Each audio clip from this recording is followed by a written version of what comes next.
शहर मध्याचे आमदार देवेंद्र कोठे हे आपल्या विकास कामाबाबत फारच जागरूक असतात.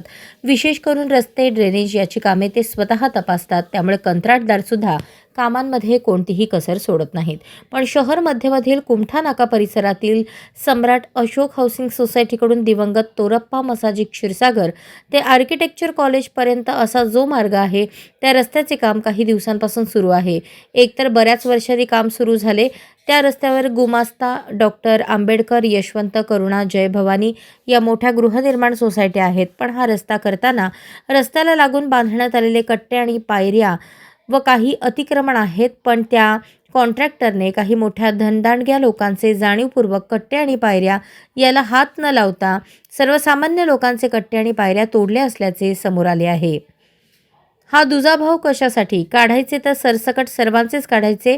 जाणीवपूर्वक काही मोठ्या लोकांना यामध्ये सूट कशाला, असा प्रश्न सर्वसामान्यांनी उपस्थित केला आहे.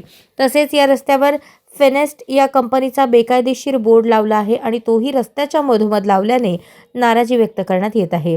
या बोर्डाचा रस्त्यावर अडथळा होत असून भविष्यात या बोर्डामुळे अपघात होण्याची देखील शक्यता नाकारता येत नाही. त्यामुळे एकतर तो बोर्ड पूर्णपणे काढून टाकावा, अन्यथा कोणतीही अडचण न येता अशा पद्धतीने बोर्ड लावावा, अशी मागणी होत आहे. आपल्या कामाची स्वतः पाहणी करणारे आमदार देवेंद्र कोठे हे या विषयात लक्ष घालतील का, असा प्रश्न या भागातील जाणकार नागरिक उपस्थित करत आहेत. अशाच नवनवीन अपडेटसाठी जनता राज्य न्यूज चॅनलला सबस्क्राईब करा, लाईक करा आणि शेअर करायला विसरू नका.